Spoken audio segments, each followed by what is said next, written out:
In 2026, seismic shifts in the South China Sea have erupted into one of the most dramatic geopolitical confrontations of the early 21st century. The United States Navy has bolstered its presence around Philippine waters, effectively encircling an offshore gas field estimated to be worth $26 trillion, a discovery so vast that it could reshape the nation's economy and redraw strategic alliances. Manila's government called it a moment of national destiny, while critics warned that energy riches might come with a perilous price. This is not just an energy story. It's a collision of superpower interests, centuries-old regional tensions, and simmering rivalries over who gets access to the deep resources beneath contested waves. China, which has been steadily asserting its expansive claims across the South China Sea, has thundered warnings that any effort to exploit these resources by any nation without its consent would be a provocation.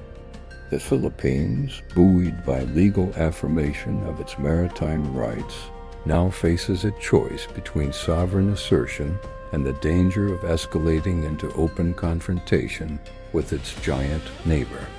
The gas field in question lies in waters that Manila insists are indisputably part of its exclusive economic zone under international maritime law.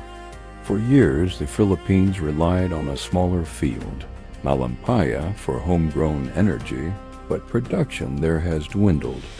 The new reservoir, sometimes referred to inside government circles as Vanguard Deep, is so large that some analysts argue it could transform the Philippines from a net energy importer into a regional powerhouse.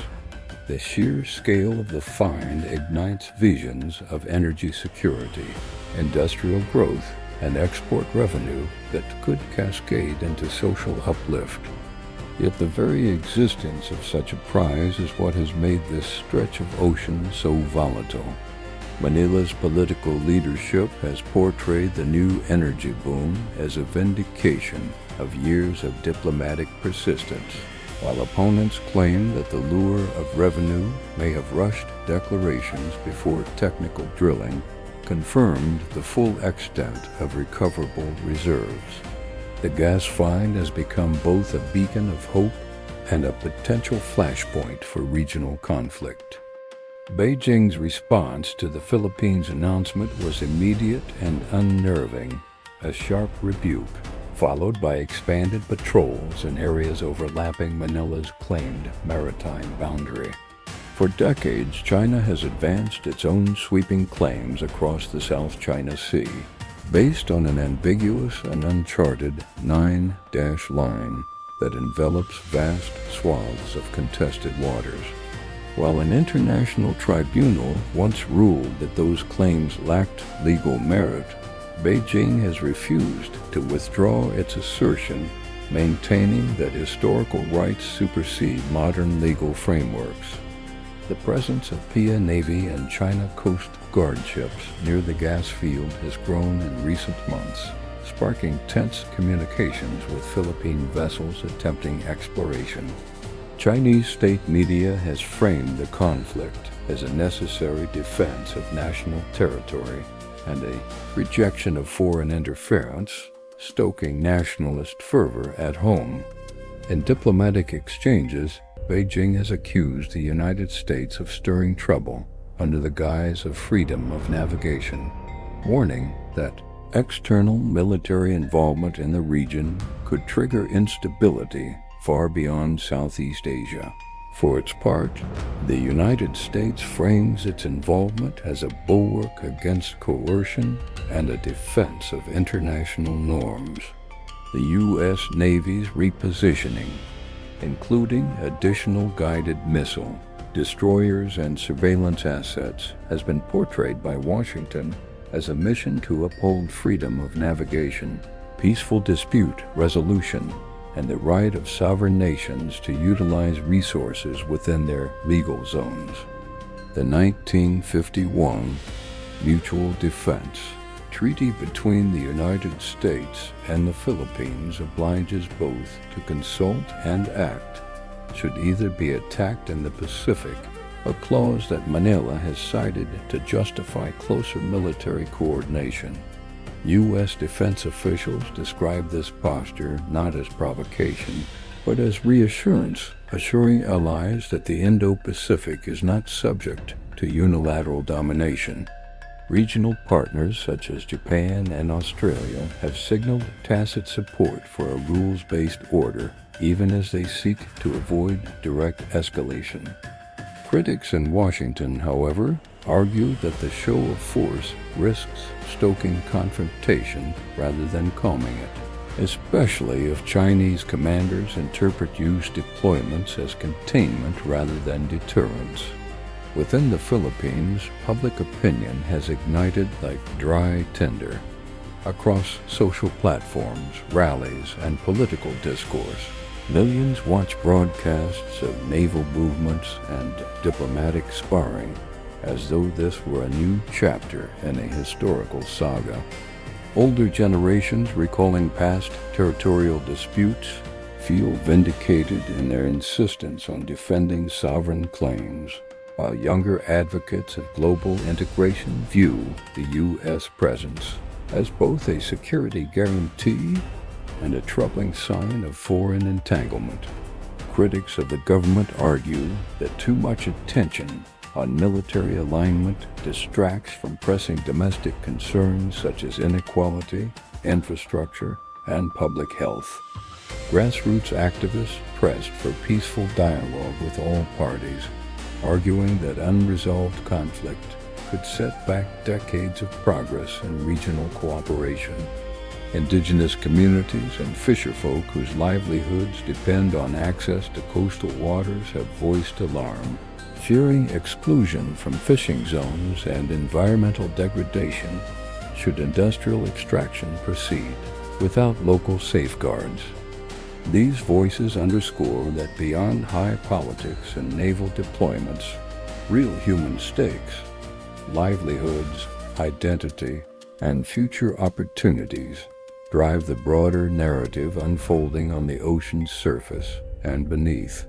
The ecological dimension of this standoff is a quiet hurricane beneath the louder geopolitical storm.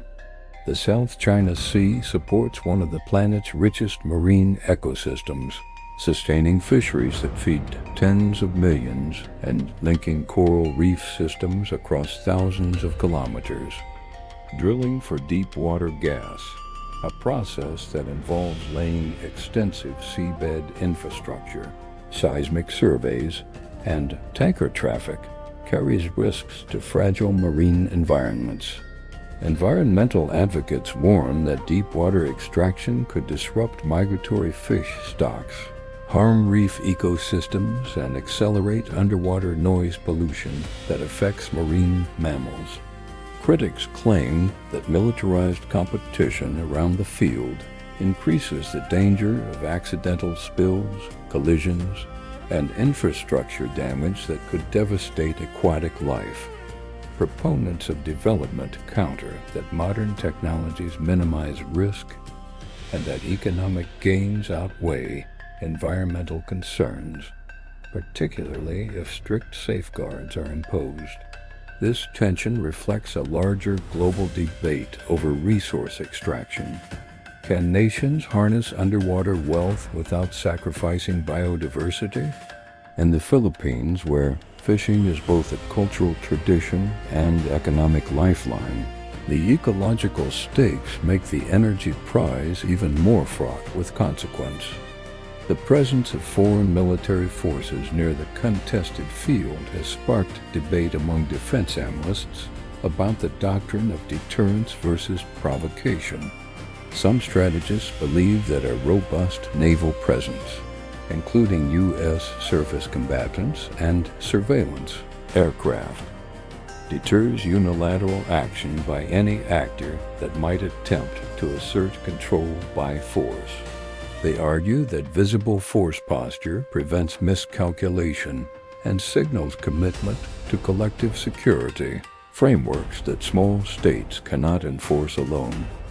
Others counter that a heavy military footprint can unintentionally raise the risk of missteps, especially in a crowded maritime theater where a single navigational error or misinterpreted maneuver can escalate into a larger crisis. There is also uncertainty about how other major powers, such as India or Russia, view the standoff, whether they see an opportunity to rebalance influence or prefer to stay neutral to avoid entanglement. This strategic tension illustrates how the calculus of force and diplomacy interweaves, with every patrol and diplomatic cable affecting the broader balance of regional alignments. China's advancing capabilities have changed the nature of the standoff. Over the past decade, Beijing has invested heavily in anti-access area denial systems, long-range missiles, and a rapidly modernizing fleet that can project power far beyond its immediate coastline. Artificial islands with airstrips, radar stations, and logistical facilities dot features once submerged beneath the waves, giving the People's Liberation Army a network of forward positions in contested waters. From China's perspective, asserting control over strategic resources and sea lanes is essential to securing its economic future, particularly as it seeks to reduce reliance on energy imports. Chinese planners argue that national defense and economic strategy are inseparable, and that ensuring access to undersea resources bolsters long-term resilience. Yet observers in Southeast Asia watch these developments with unease, questioning whether Beijing's expanding footprint presages dominance rather than partnership. This evolving military calculus intertwines technology, economics, and diplomacy in unpredictable ways that could redefine power projection in the Indo-Pacific for generations.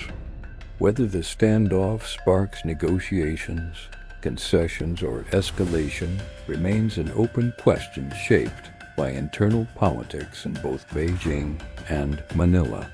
In the Philippines, political leadership faces pressure to demonstrate both resolve and prudence, a tightrope walk between asserting sovereign rights and avoiding a confrontation that could hobble the country's economy or security.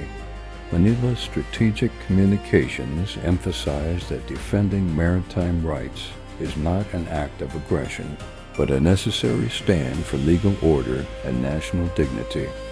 In China, leadership responds to domestic expectations of strength and unyielding defense of national claims, portraying foreign naval presence as interference in what Beijing regards as internal affairs. International mediators, including ASEAN forums and United Nations committees, have offered channels for dialogue, but progress has been slow, hampered by mistrust, legal ambiguity, and incompatible priorities. The international community watches closely, aware that this standoff could set precedents for how great powers and smaller states interact in resource-rich waters worldwide. Global energy markets have taken note of the standoff, with analysts warning that prolonged conflict could ripple through regional energy investment, exploration partnerships, and pricing stability. Investors hesitate while geopolitical risk premiums rise, and companies that might have backed Philippine ventures into deepwater extraction hold back amid uncertainty. Energy firms argue that tapping such massive reserves could transform regional energy supply chains, offering cheaper alternatives to imports and fostering new export markets. Yet the specter of conflict has slowed capital flows, with some firms demanding assurances of security before committing technology and funding. This hesitancy highlights how geopolitics and commerce are inseparable in the modern era. Resource wealth promises economic transformation, but only if the political climate allows sustained, predictable development. For Manila, balancing the allure of investment with national control and regional peace represents a high-stakes economic gamble with consequences for decades to come. Diplomatic efforts to address the standoff have unfolded on multiple fronts, from closed-door ministerial talks to international legal appeals. Philippine leadership has publicly stated its willingness to engage in negotiations, invoking international law and seeking a rules-based solution that affirms sovereign rights. Advocates of diplomacy within Manila caution against over-reliance on military alliances, emphasizing that sustainable peace requires mutual understanding and conflict avoidance. China has put forward proposals for bilateral talks, urging negotiations that treat the dispute as a shared regional concern rather than a zero-sum conflict. Yet critics on both sides view diplomacy with skepticism, claiming that tactical signaling and domestic political pressures limit genuine compromise. The standoff's complexity stems not only from competing claims, but from differing worldviews on how maritime rights, historical narratives, and resource entitlements should be resolved. In this charged atmosphere, diplomacy becomes both imperative and precarious, seeking a middle ground that has eluded negotiators for decades. Ordinary citizens in the Philippines and China have watched these developments with a mix of anxiety and pride, emotions that play into nationalist sentiments and public discourse. Filipino social media networks buzz with imagery of naval strength, national anthem tributes, and memes that portray the gas field as both treasure and battlefield.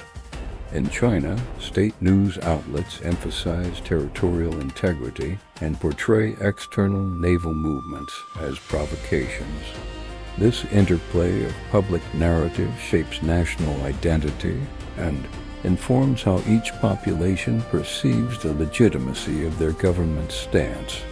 For many Filipinos, defending maritime rights has become a symbol of sovereignty and resilience, rallied under slogans that echo historical struggles against foreign domination. For many Chinese, asserting expansive territorial claims aligns with narratives of historical injustice and restoration of national dignity.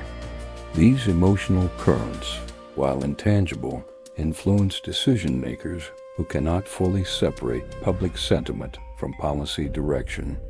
The strategic rivalry playing out around the Philippine gas field also resonates with broader global tensions between great powers. Observers in Europe and North America watch with vested interest as shifts in Indo-Pacific balance affect trade routes, security partnerships, and diplomatic alignments beyond the region. The standoff underscores how regional conflicts can have global implications, shaping alliances in forums like the United Nations, G20 summits, and multinational security dialogues. Economists warn that disruptions in the South China Sea, a maritime corridor carrying a significant share of global commerce, could trigger cascading effects on trade costs, shipping patterns, and energy flows worldwide. In this interconnected world, a flashpoint in Southeast Asia reverberates in boardrooms and capitals thousands of kilometers away, revealing how local disputes can evolve into issues of global consequence when resources, power, and strategic interest converge. For millions of small-scale fishers and coastal communities in the Philippines and neighboring states, the geopolitical standoff is not an abstract drama, but a lived reality whose consequences ripple through daily life. These communities have long depended on fertile fishing grounds that form part of the disputed maritime landscape, and increased militarization disrupts traditional fishing routes and access to livelihoods. Environmental advocates warn that even non-exploratory naval activity, sonar blasts, patrol maneuvers, and anchoring affects migratory fish behavior and delicate reef systems. For coastal families, the tension over offshore treasure, a potential economic windfall, must be weighed against the immediate risk to traditional ways of life and food security. This human dimension underscores that beneath the headlines and military deployments lie real people whose futures are shaped by decisions made in distant capitals, bridging the divide between grand strategy and everyday survival. As 2026 progresses, the standoff around the Philippines' vast gas field remains an evolving saga of power, ambition, and risk. What began as an energy discovery has become a flashpoint of strategic rivalry with implications for global diplomacy, regional security, economic development, and ecological stability. The decisions made in Manila, Beijing, Washington, and allied capitals will shape not only the fate of one underwater treasure, but the broader rules governing shared seas in an era of intensifying competition. In this high-stakes context, every message sent by warship, every diplomatic communique, and every public statement carries consequence. A reminder that in today's interconnected world, resources and rivalry swim alongside each other beneath the surface. Stay tuned for more as the drama of ocean power continues to unfold.